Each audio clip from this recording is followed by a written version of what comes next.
Hi guys, my name is Nick Broughton and I am a Randomfish. Hit that subscribe button and let's all be random fishes together, shall we?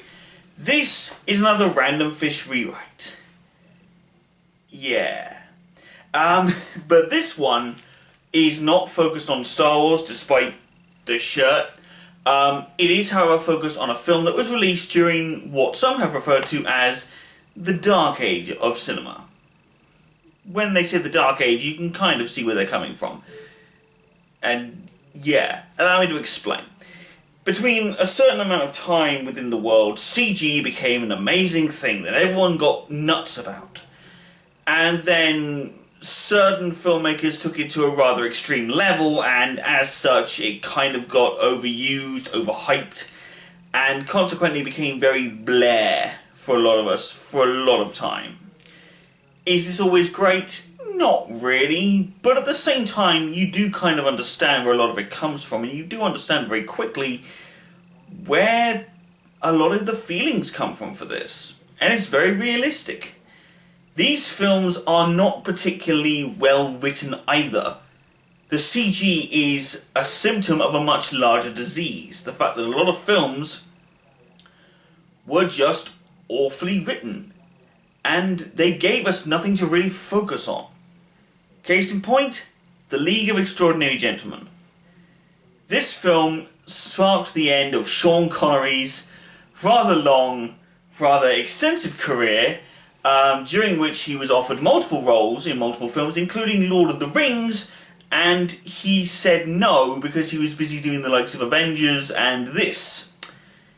And when I say Avengers, I don't mean the Marvel franchise, I'm talking about the weird 60s, I think, British TV show.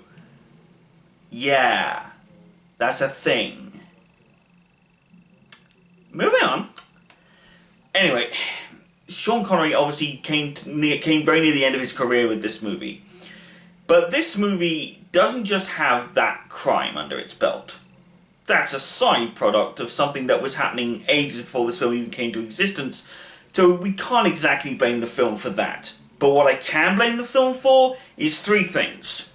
Number one, CG that makes Van Helsing look good, and if you've seen Van Helsing, you'll know what I'm talking about. Number two, characters that seem more interested in standing around and actually talking than actually doing anything, which at that time in the years anyway, was pretty much suicidal unless you were either Kevin Smith or another indie filmmaker. That was it. And third of all, they missed out on possibly one of the best twists they could have ever done with that show. Or with the film, I should say. So this is what I'm going to focus on. What if M, in The League of Extraordinary Gentlemen, the guy that actually gets Quatermain, played by Sean Connery, to join him? What if M doesn't mean Moriarty like it's revealed in the film? That's it. That's what I'm going to go with. The actual revelation will come in a minute. Now, throughout most of the film, things remain very much the same. If I wanted to do a complete rewrite of this, that would take a lot longer, and honestly, I just want to fix this one problem. The rest of the film, I don't know, I guess at the time period it was made, it was never really going to be that good, to be quite honest. So, unless they remade it now, I'd have something a bit more intense to say about it, but it's not going to happen, so why should I bother? Most of the film goes exactly the way that it's planned to, and that's fine.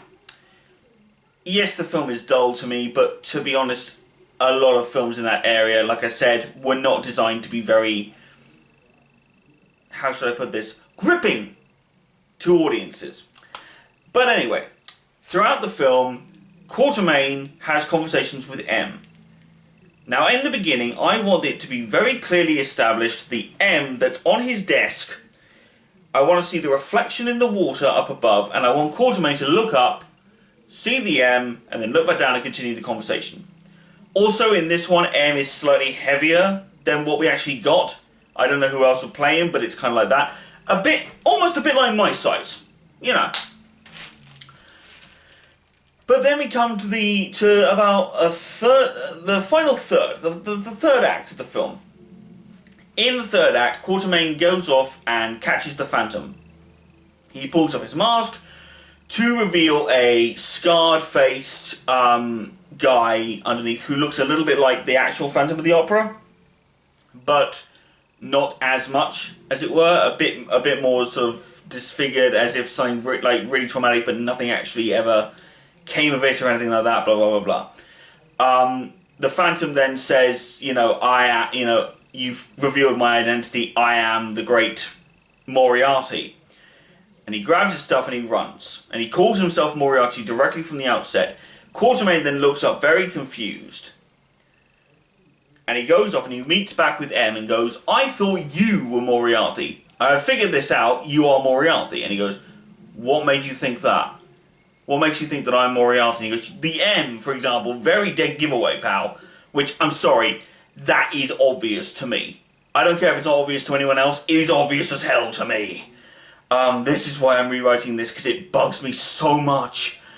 But anyway, they're talking about that, and Quatermain says, look, I figured it out. I figured out that you were Moriarty. How come the Phantom said that he was Moriarty, but it's not you? So what's going on?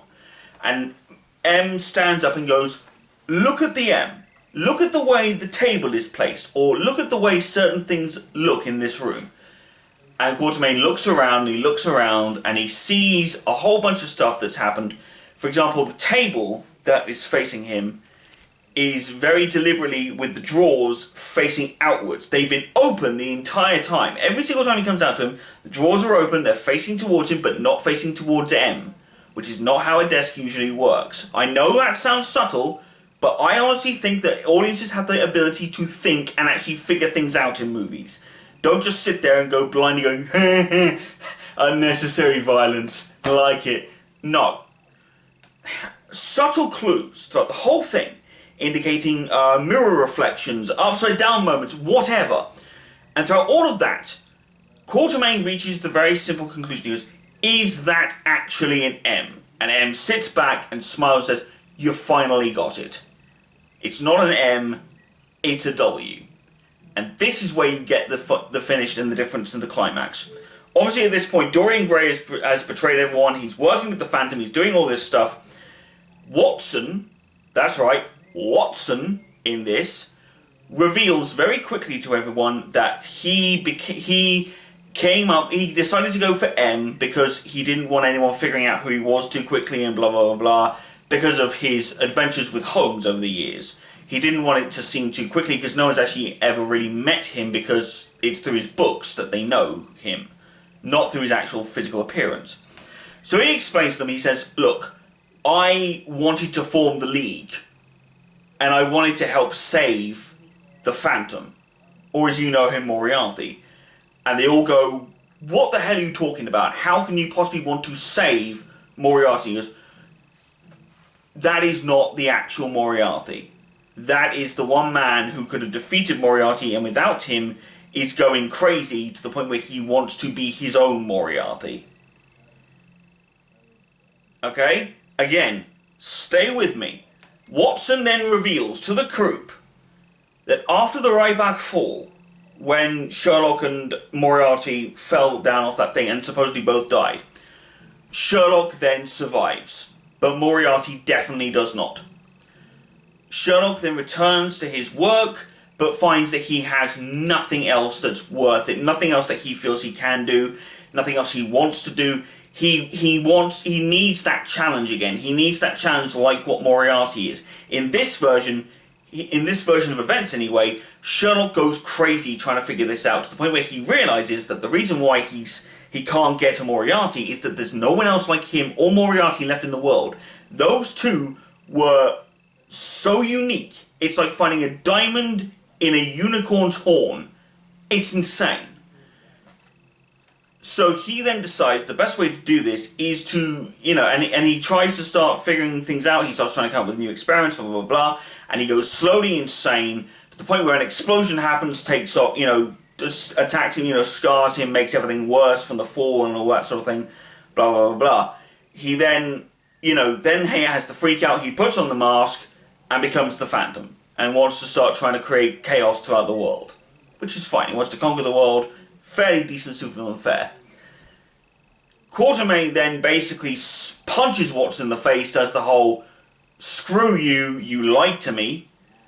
Watson then going, I need you to stop him. And they say, do you mean stop him, catch him, or stop him, kill him? And this is where you get an interesting reply on this, because then we cut to a very interesting point of the idea that Watson has grown. He isn't the same Watson that we meet in the stories. In the stories, he is a vaguely unknowing doctor who's thrown into this life alongside this super genius who has absolutely, virtually no social skills and nothing of anything like that at all. But at that point, we then get, but by this point, he has matured, he has grown, he's married, he's got all this stuff that's going on in his life. To the point where he then says, the best way to free Sherlock, the best way to free Holmes, is to kill him. And that's when we get into the climax, the big climax. Obviously, Watson isn't involved in that because he's not a fighter, really. Everything that happens in the film is the same way, blah, blah, blah. It's all done. But the final bit comes from Quatermain and Sawyer fighting the Phantom, knocks off the helmet. You know, we see the half-scarred face of Sherlock Holmes, crying out, and Quatermain or Tom Sawyer can give a really corny line to it, with the line of something like, Watson says hello, or something stupidly lame like that, and then they kill him. Or, they just knock him down, or there's a big explosion and he gets destroyed, or something like that. Anyway, but that's not the point.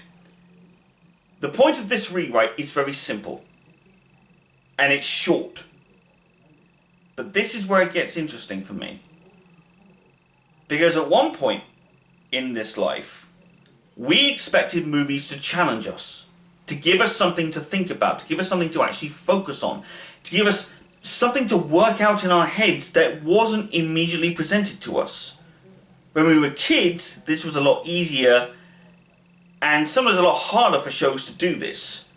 Now, Scooby-Doo, for example, may be a show that was practically, had the budget of a paperclip and a ham sandwich, but it still gave us a decent story, and it still gave us, decent characters and a good idea. Even if you'd learned very quickly who the villain was in the episode, you still enjoyed it because of who was involved. But then CGI and certain filmmakers came into the fold, and with those folds came laziness. I know he's not the actual director of this film, but Roland Emmerich is one of those people. He bugs me because he believes that effects or a plot that seems like it's not great, it seems incredibly convoluted, is better. It's not. It's awful. It's not great. And it never will be. But the reason for this change is very simple. One, like I said, I didn't want to rewrite the entire League of Extraordinary Gentlemen because, truth be told, I don't know enough about the comics to be able to convey that properly in a film. And number two, honestly, people like this film. There's someone I know who refers to it as entertainingly weird or entertainingly bad. That's fine. We can find things that are entertainingly bad. I mean, hell, I'm fairly sure that's why some people I know used to get excited for the Fast and Furious movies. It's just the way things are for some people. But does that mean we have to abandon being challenged at all? I don't think so. I don't think it should do. A movie's job when it's adapting something, especially a comic book, is to elevate the medium. Now, Watchmen paid too close attention to the Maul comic. As such, it still annoyed some die-hard fans of the comic, especially with the film ending being different than a giant octopus. Yeah. V for Vendetta was okay, but it still wasn't as epic as what it could potentially have been. And League of Extraordinary Gentlemen, by that same token, it just didn't feel like you were giving much or adding much. Now, I understand as comic book fans, we do tend to get very defensive of our ideas. Hell, I got defensive when I realised that Stormbreaker wasn't going to involve Beta Ray Bill in Infinity War. But it doesn't mean that we should abandon the idea of being challenged by film. And that's what this was. This is an attempt to figure out if we can be challenged by this film. Leave all the rest completely untouched, but leaving that one thing, that one little thing, that could potentially make everything different. So what do you think? What do you think about M being a W instead? What do you think about the villain change? And more specifically, I guess, would we ever want to see a remake of this in the future? Because if we did, who would you want to do it? With that being said, after this very short video, I might add, sorry about that, it's just the way it is. My next video is going to be another review, obviously, but it's going to be a review of something a little bit different. A film that, by all accounts, well, by all accounts, is a weird premise.